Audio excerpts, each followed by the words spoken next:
अल्हम्दुलिल्लाह वस्सलातु वस्सलामु अला रसूलिल्लाह। ग्रुप आपको मसाइल उनका ग्रुप में सवाल आयो है, ताज़ियत जी ख़ातिर अचे वारा जॾहिं ताज़ियत लाइ करे वेहनि था, पहिरीं फातिहा वग़ैरह पढ़नि था, पोइ मिलनि था, हथ ॾियनि था। पहिरीं सुवाल सुणो था अने पोइ इंशाअल्लाह इन जे जवाब जी कोशिशि कंदासूं।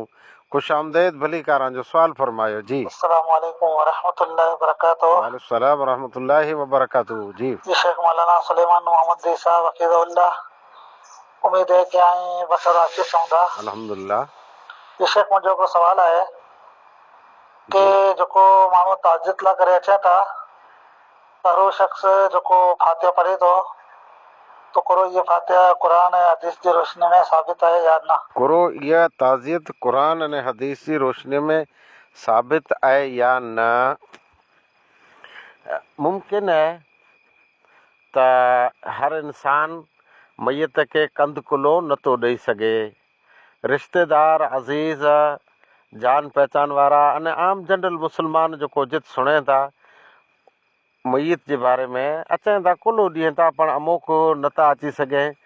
इन लाइ करे हिकिड़ो ऑप्शन वेहे थो जे अचो ताज़ियत करे वञो। ताज़ियत जो मतिलबु ई वेहे थो त सब्र जी तलक़ीन करणी अने आख़िरत जो मुंदो रखणो, फ़िक्र आख़िरत से ॾेराइणी। ताज़ियत में ई मुंदा शामिल हुअनि था।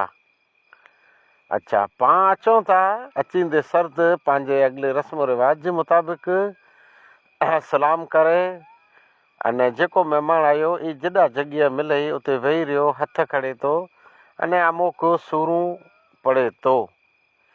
ई तरीक़ो आप सल्लल्लाहु अलैहि वसल्लम जे ज़माने में न हो। ई तरीक़ो सहाबा इकराम जे ज़माने में न हो, जेको खैरुल कुरून जो ज़मानो आहे।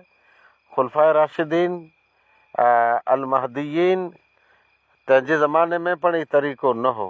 जेकॾहिं तरीक़ो न नबीअ जे ज़माने में, न खुलफाए राशिदीन, न जनरल साहबा इकराम जे ज़माने में, खैरुल कुरून जे ज़माने में, त ई पुठियां के राइज कयो आहे। अने राइज कयो आहे त ई दीन नथो बनी सघे, इबादत नथो बनी सघे।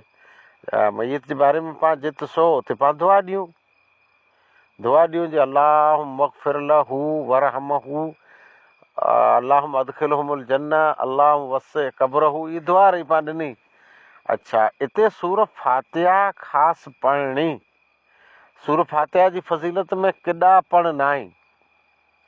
जेतिरियूं तफ़सीरूं आहिनि जंहिंजे अंदरि सूरत फातिहा जी फज़ीलत आहे, केॾा पण क़तअन नथो मिले जे मैयत लाइ करे इहा सूर पढ़े में अचे। जेको महिमान आया ई सूर पढ़े अने पोइ ॿिए खे मिले, त ई नओं तरीक़ो आहे जेको इस्लाम में आहे न।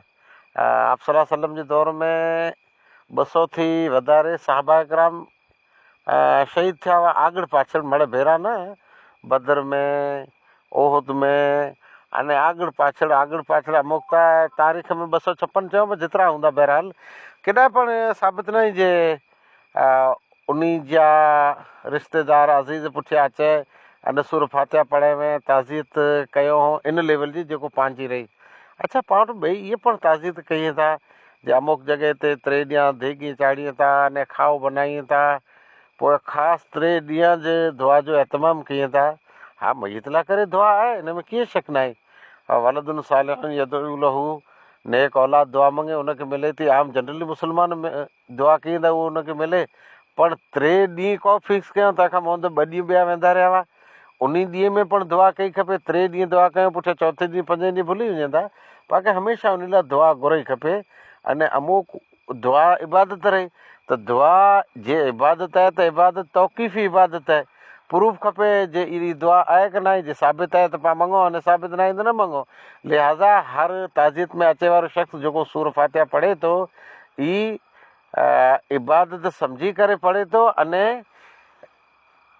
ई तरीक़ो क़ुरान अने हदीस में साबित न आहे, गैर साबित आहे। जे गैर साबित आहे त इन में न सवाबु अचे वारे खे, न मैयत खे सवाबु आहे। वाख़िर दवाना अल्हम्दुलिल्लाहि रब्बिल आलमीन।